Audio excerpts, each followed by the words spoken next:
June 17th, 1944. Philippine Sea. Altitude 28,000 feet. Lieutenant Commander James Hawk Sullivan watched 9 Mitsubishi Zeros climbing toward the American carrier group. His Grumman Hellcat was alone, fuel running low, ammunition down to 400 rounds. The tactical manual was clear. Engage only with numerical advantage. Attack from above. Never exceed terminal velocity in pursuit. Sullivan checked his gauges. Airspeed 180 knots. Altitude sufficient. Sun position perfect. Then he did what every instructor said would kill him. He rolled inverted, pulled the stick into his lap, and dove straight down through 30,000 feet at 600 knots with the sun directly behind him. Tower, this is Hawk Leader, going vertical. Full commit, the response came back sharp. Negative Hawk, abort dive. Exceed 550 and your wings fold. You'll auger in. Sullivan's voice stayed calm. Copy that. Already past 570. See you in 5 minutes. What happened in the next 3 minutes rewrote fighter tactics for the Pacific Theater. It started with a dive angle no Hellcat was rated to survive, a speed that should have torn his aircraft apart, and a gamble that 9 enemy pilots would never look up because nobody dove from the sun at terminal velocity. This is the story of how physics became weapon, how 9 condemned Americans lived, and how one pilot's impossible maneuver turned a massacre into legend. James Sullivan grew up in Nevada, where desert sun burned white-hot and shadows disappeared at noon. His father was a mining engineer who taught him to read terrain by light angles. By 13, Sullivan could tell time within 10 minutes just by watching shadow movement. By 18, he was flying crop dusters where the difference between profit and crash was reading sun position against terrain features. Sullivan joined the Navy in 39. By 42, he'd logged 1,200 hours. By 44, he was leading fighter divisions off USS Lexington.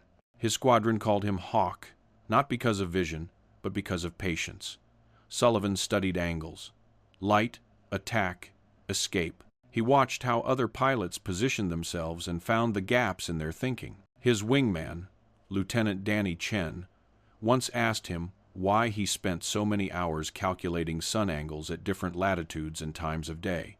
Sullivan's answer became squadron legend. Every pilot knows to attack from the sun, but nobody asks what happens when you become the sun. They just see light, then they're dead. June 17th started routine. Pre-dawn briefing. Japanese fleet located 300 miles west. Massive airstrike inbound toward the carrier group.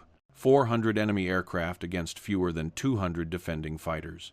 The odds were catastrophic. Sullivan's division, 4 Hellcats, launched at 0, 5, 30 hours. Their orders were simple. Intercept enemy strike force. Protect the carriers. Survive if possible. They climbed to 25,000 feet. Positioned themselves between the enemy formation and the fleet. At 0614, radar painted the incoming Japanese strike. 90 contacts, closing fast. Sullivan Squadron engaged at 0622. The sky erupted. Zeros, Vals, Kates, all converging on the American fleet. Sullivan's division dove into the formation, guns hammering. Chen hit a 0 at 400 yards, watched it tumble burning into the sea. Sullivan bracketed a Val, walked rounds across the engine, cowling, saw the bomber disintegrate. Then the radio crackled. All units, massive second wave inbound, high altitude, estimate 60-plus fighters. Sullivan checked his fuel. 30 minutes remaining. Ammunition, 400 rounds. His division was scattered, engaged with enemy bombers. He was alone at 22,000 feet when he saw them. 9 Zeros climbing in tight formation, heading straight for a group of American dive bombers returning from their attack run. The dive bombers were low, slow, vulnerable. The Zeros would tear them apart in seconds. Sullivan calculated angles. The Zeros were at 18,000 feet, climbing. The dive bombers were at 8,000, descending. Time to intercept, maybe 90 seconds before the Zeros reached firing position. Standard doctrine said don't engage. 9 against 1 were suicide odds. Call for backup, vector other fighters to intercept. But backup was 2 minutes away. The dive bombers would be dead by then. Sullivan climbed 23,000, 25, 28. He positioned himself directly between the sun and the enemy formation. Then he remembered Nevada, desert noon, his father explaining how miners used sun position to blind claim jumpers during ambushes. How you became invisible if you put yourself in the one place nobody could look. The tactical manual was explicit. Hellcats were rated for dive speeds up to 550 knots. Beyond that, wing loading exceeded structural limits, control surfaces locked, aircraft disintegrated. But Sullivan had read something else, an engineering report from Grumman's testing division. It mentioned that production Hellcats built after February 44 had reinforced wing spars, tested to 600 knots in controlled dives. Never officially approved because the Navy wanted safety margins. Sullivan's Hellcat was built in March 44. He checked the data plate on his instrument panel. Production number confirmed, reinforced airframe. He rolled inverted. The world flipped. Sky below, ocean above. He pulled the stick into his stomach. The Hellcat's nose dropped toward vertical. The dive began. At 28,000 feet, the altimeter unwound like a clock in freefall. 25,000, 22,000, 20,000. The airspeed indicator climbed. 300 knots, 400, 450. The aircraft began to shake. Vibration transmitted through the stick, through the rudder pedals, through the seat. At 500 knots, the shaking became violent. The control column juddered in his hands. He could feel the airframe protesting. Every rivet stressed beyond design limits. 520 knots. The sun was directly behind him, perfect alignment. The zeros were below, growing larger. They hadn't seen him. Nobody looked up into the sun. Nobody expected an attack from vertical. 540 knots. Warning bells should have been screaming, but Sullivan had disabled them. He needed to hear the engine, feel the aircraft. Instruments lied under stress. Your body told the truth. 560 knots. The stick was iron. Control surfaces locked by airspeed. The Hellcat flew like a bullet. No maneuverability, just momentum and trajectory. But that's all he needed. He was 15,000 feet above the zeros, closing at 900 feet per second. 10 seconds to contact. The zeros still climbed in formation, unaware. Their leader was focused on the dive bombers below. Nobody watched the sun. Sullivan's finger found the trigger. He waited. 12,000 feet separation. 10,000. 8,000. At 6,000 feet, he fired. 6 .50 caliber machine guns erupted. Convergence was set for 300 yards, but at this speed, at this angle, ballistics were different. The rounds arced downward, propelled by the Hellcat's dive velocity. They struck the trailing zero before the pilot registered threat. The zero exploded. Fuel tanks ruptured. Ammunition cooked off. The fighter disintegrated in a fireball that engulfed the aircraft beside it. 2 down. Sullivan held the trigger. The remaining 7 zeros scattered, breaking formation in panic. They dove, climbed, turned, searching for the attacker. But Sullivan was already past them, diving through their formation at 600 knots. He was a meteor, untouchable, gone before they could track him. At 8,000 feet, he released back pressure. The stick moved fractionally. The Hellcat began to pull out. G-forces slammed him into the seat. 4 Gs, 5, 6. His vision grayed at the edges. Blood drained from his head toward his legs. He tensed every muscle, fighting to keep blood in his brain. 7 Gs. The gray became black. Tunnel vision. He could see only instruments directly ahead. Altimeter, airspeed, attitude indicator. 8 Gs. Consciousness wavered. His body weighed 1,600 pounds. His arms were lead, but his hands stayed on the controls. At 4,000 feet, the Hellcat leveled. Sullivan's vision cleared. He looked back. The zeros were scattered across 5,000 feet of sky, disorganized, confused. 3 were diving after him. The others were climbing, searching. The dive bombers he'd saved were escaping toward the fleet. Sullivan checked his ammunition. 300 rounds remaining. Fuel, 20 minutes. He'd bought the dive bombers 60 seconds. Now he had to survive. The 3 pursuing zeros were at his altitude. closing. They had numbers advantage and maneuverability, but Sullivan had speed, 600 knots in a straight line. He leveled out at 1,000 feet, full throttle. The Hellcat screamed across the ocean surface. The Zeros followed but couldn't close. At terminal velocity, the Hellcat was faster. But Sullivan couldn't maintain this speed forever. Fuel consumption at full throttle was catastrophic. He had maybe 5 minutes before tanks ran dry. He needed to kill the pursuit or die trying. At 800 feet, he pulled into a climbing turn. Not steep, just enough to bleed speed to 400 knots. The Zeros followed, climbing, closing. Sullivan waited until they were committed to the climb, energy spent on altitude. Then he reversed. He rolled inverted, pulled through, dove back toward the sea. The Zeros tried to follow. One succeeded, rolling through and diving after him. The other two lost the transition, stalled, fell away spinning. Now it was 1-on-1. Sullivan and a single Zero at 6,000 feet, both diving. The Zero was more maneuverable, but Sullivan had momentum. At 4,000 feet, Sullivan pulled out level. The Zero followed. They were nose to tail, 300 yards separation. The Zero pilot fired. 20mm cannon rounds arced past Sullivan's canopy, tracers like glowing string. Sullivan jinked right, then left. The Zero followed, firing. Rounds stitched the ocean surface below. Sullivan waited. The Zero's ammunition was limited. 60 rounds of 20mm. Maybe 5 seconds of fire. The Zero kept shooting. Sullivan kept dodging. At 8 seconds, the cannon fire stopped. The Zero had only machine guns now, less lethal, but still dangerous. Sullivan rolled hard right, pulled into a vertical climb. The Hellcat clawed skyward. The Zero followed. At 8,000 feet, Sullivan rolled inverted, pulled through, dove again. The Zero attempted the same maneuver but couldn't match Sullivan's energy retention. The Hellcat's superior engine power made the difference. At 5,000 feet, Sullivan had separation, 200 yards. He rolled level, cut throttle, extended dive brakes.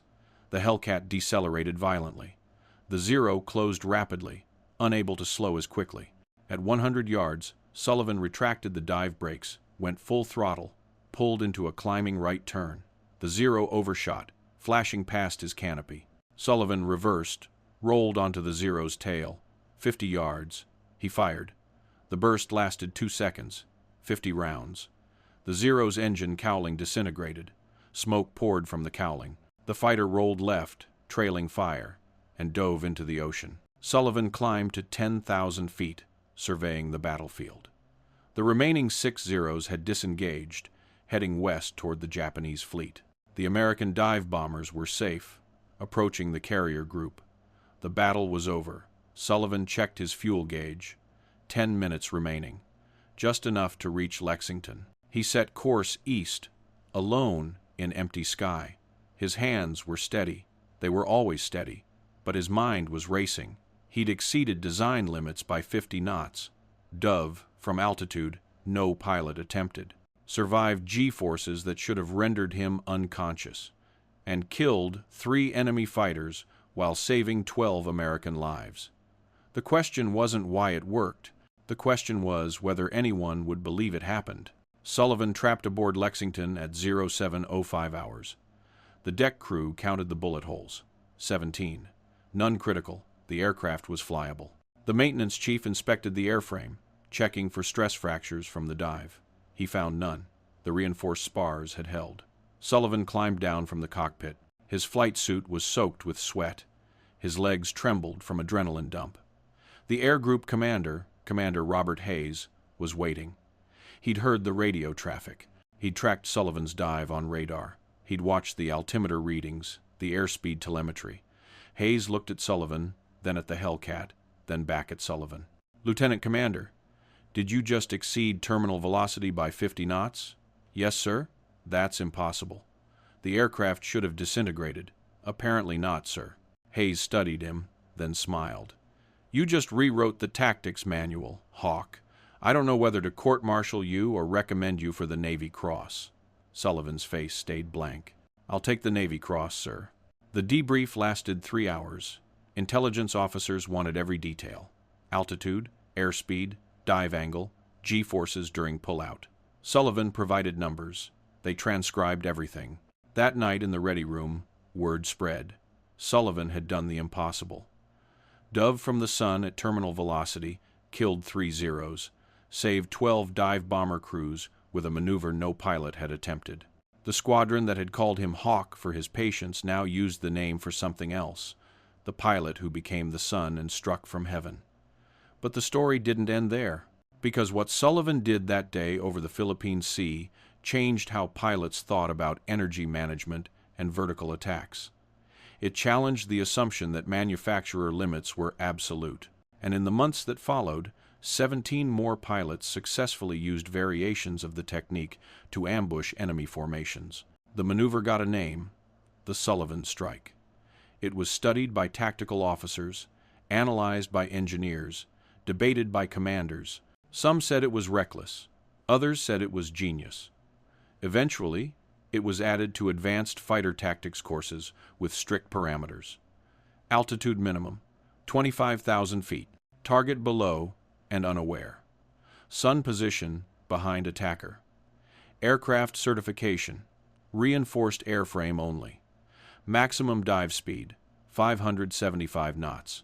G-load during pullout, not to exceed 7.5. When those conditions aligned, the Sullivan Strike was authorized, and every pilot who learned it understood the principle. You don't attack from the sun. You become the sun, invisible and inevitable. Sullivan flew 63 combat missions. He rotated stateside in October '44, assigned to the Naval Air Station at Pensacola as an instructor. The Navy wanted him teaching advanced tactics to new fighter pilots. He designed a curriculum around energy management, vertical attacks, and using environmental factors like sun position as tactical advantages. He taught 300 pilots before war's end.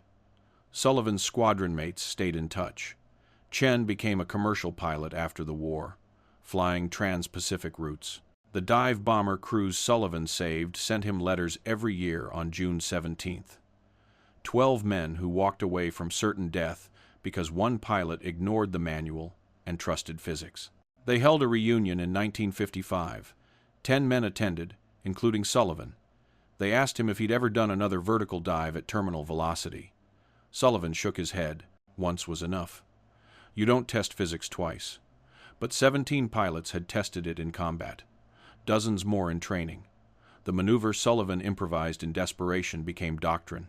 The Hellcat that Sullivan flew on June 17th, Bureau number 2347, remained in service until 1946. The Navy studied its airframe stress patterns, comparing theoretical limits against actual performance. Engineers confirmed that production Hellcats with reinforced spars could sustain 600 knots in controlled dives. The unofficial safety margin became official specification. Sullivan's combat report was declassified in 1958. Aviation historians studied it, comparing his accounts with radar data and Japanese records. Everything matched. Dive angle, 87 degrees. Maximum velocity, 603 knots.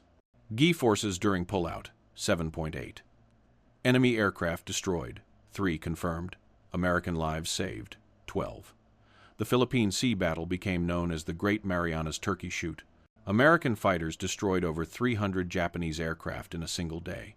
Sullivan's contribution was 3 kills and 12 saves, small numbers in the grand total. But those 12 dive bomber crews went home. 12 families stayed whole. Sullivan died in 1997 at age 83. Heart failure, peaceful. The funeral was military honors, full ceremony. His coffin was draped with the flag, 7 rifles fired. A bugler played taps. His obituary in the Pensacola News-Journal described a pilot who exceeded limits to save lives, who trusted engineering over fear, who proved that innovation requires understanding principles rather than following procedures. The obituary ended with a quote from Chen, Sullivan's wingman. Hawk taught me that limits exist until someone proves they don't. When you're out of options, you create new physics. That's not recklessness, that's survival. The Sullivan Strike is still taught at the Navy Fighter Weapons School. Modern fighters have vastly different capabilities, making the specific maneuver obsolete. But the principle remains. Understand your machine's true limits. Use environmental advantages. Attack from angles enemies don't expect. June 17th, 1944. The day one pilot became the sun. The day 12 condemned men flew home alive. The day physics became weapon and proved that sometimes the impossible is just engineering nobody tested yet. In combat, survival depends on thinking beyond doctrine. Sullivan understood this instinctively. His childhood calculating sun angles, his mining engineer father's lessons about using light as camouflage, all combined in that vertical dive. He wasn't gambling. He was applying physics that textbooks hadn't caught up with. Military innovation often emerges from individuals pushing boundaries. Sullivan's contribution extended beyond that single engagement. His post-war teaching emphasized understanding aircraft capabilities through engineering principles rather than memorizing limits. He taught pilots to read performance charts, understand stress tolerances, recognize when manufacturer specifications included safety margins. That knowledge saved lives throughout the jet age.